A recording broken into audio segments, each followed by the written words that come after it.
This week we will discuss goal setting and season planning. Goal setting and season planning are intertwined, as it is impossible to plan anything appropriately without following a vision and an objective. Let's start with goal setting. As you will read about in the Locke and Latham paper for this week, goal setting goes beyond apathetically scribbling down a few things that you want to accomplish. There are extreme benefits to this process. Most of us have heard about goal setting since we began sports, but have you ever truly applied this concept to your coaching practice? Let's quickly review what goal setting is and the benefits we get from applying it. Goal setting is a powerful tool to help you get where you want to go.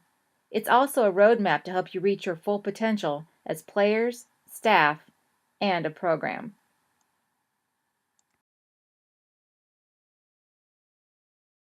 Here are some of the benefits of goal setting.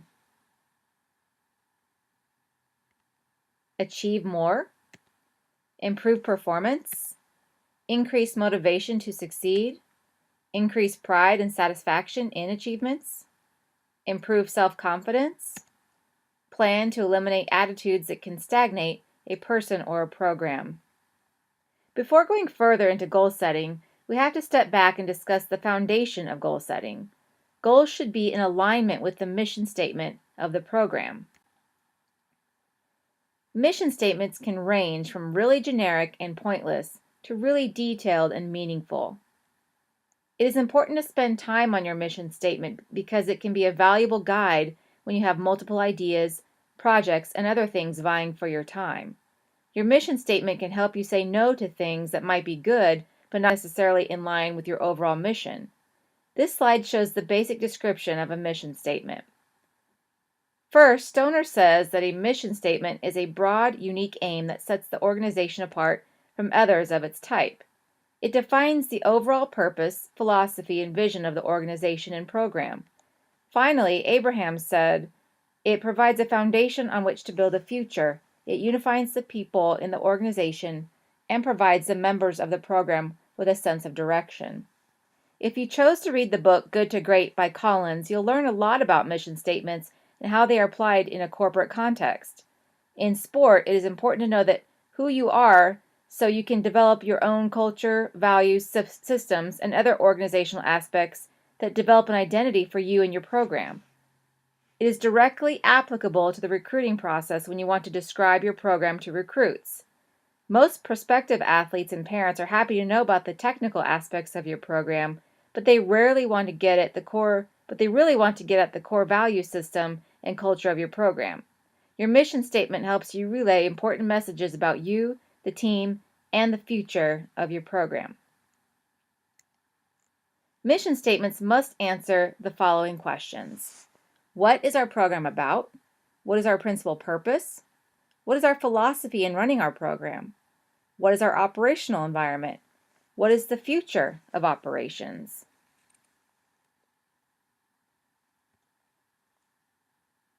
This is an example of a mission statement that gives that answers the 5 questions from the last slide.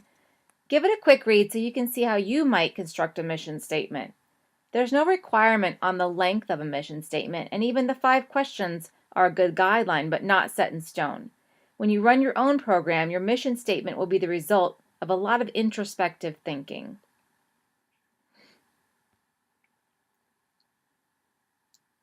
This slide shows the SWOT analysis. After you have set your mission statement, you'll need to analyze how your program fits your mission. This is done with a commonly used management analysis system called a SWOT analysis. The SWOT acronym stands for Strengths, Weaknesses, Opportunities, and Threats.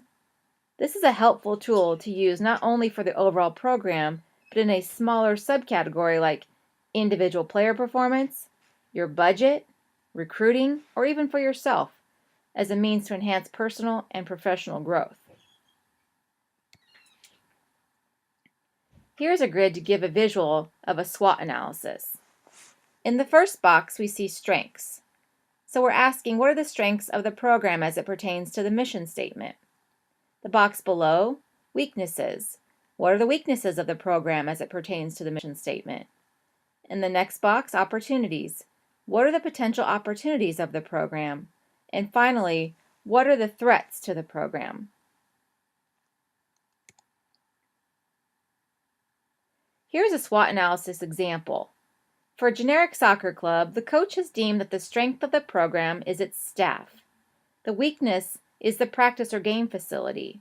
The opportunity is to raise funds for a new facility, which also increases interest in the program and shows that the program is on the rise. And the threat to the program is that the budget can't really sustain the amount of money it pays the staff, even though it is necessary in order to maintain quality coaching. From the mission statement and our SWOT analysis, we can begin to establish goals for the program. Goals should use the SMART principle. S for specific, M for measurable, A for achievable, R for results focused, and T for timely or time bound. We like to break down our goals into long-term and short-term. Long-term goals should reflect the program's aspirations. Short-term goals are more precise goals that are action-oriented. These next 3 slides show some examples of poor goal setting. You'll see a good example of a long-term SMART goal in the second box. In this slide, the poor goal says, win the conference. I've seen this goal many times and naturally everyone wants to win. But to provide a SMART goal principle, look at the second box. You'll see that this is a much more specific goal that will help the team toward a winning season, but gives a much clearer objective that is achievable, measurable, and timely. Review the next 2 slides to see additional examples of goal revisions.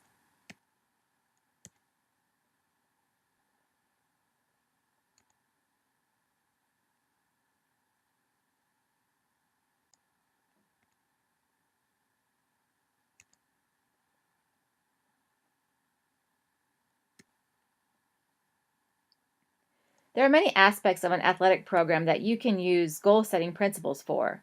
Here is a list that is certainly not exhaustive, but provides an idea how often the SMART goal principle can be applied.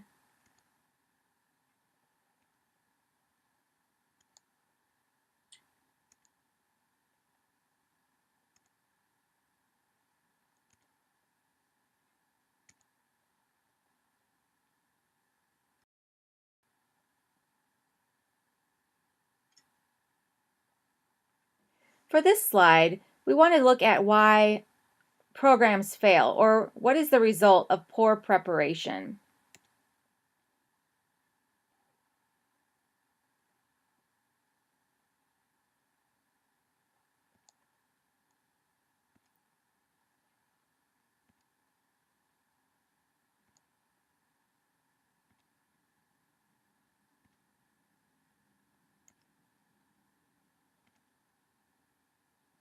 All of these reasons are the result of simply poor planning, poor goal setting, poor vision, and just not preparing at all for the season. So to segue into the next section, season planning, where do we start? To begin, we're going to start with a SWOT analysis. Then ask yourself, how can we be more in line with the mission of the program? Next, you'll begin developing your goals for the season, for the month, for the week, and for the day. Keep in mind that your goals may change, especially your weekly and daily goals. Be flexible as you evaluate your team's progress. Make sure that you include both long and short-term goals. If your long-term goal is to increase your donor giving by 30%, your short-term goals might be contact 3 donors per week and cultivate relationships with 3 potential donors per month. Or another short-term goal could be plan a fundraising dinner in 3 months and invite all donors and encourage them to bring a friend. Another consideration for your season plan is to think about all of the components of a season and off-season that align with your mission, such as events, games, practices, community outreach, meetings, and so on. Consider rules and policies, especially compliance and university policies. An example of that would be to schedule recruiting dead periods. And also be mindful of the number of allowable contact hours with athletes each week in both the champion season and off-season. Those should all be in your schedule. Be mindful of academic schedules. Also, consider your team travel and try to minimize missed class time. Consider your staff availability, especially your part-time coaches who might be working full-time schedules. Consider facility availability, especially if you are sharing space with other teams. There are many other considerations too. You'll learn about a lot of these in the Coach Koenig lecture. This slide provides a good list, but certainly doesn't cover them all.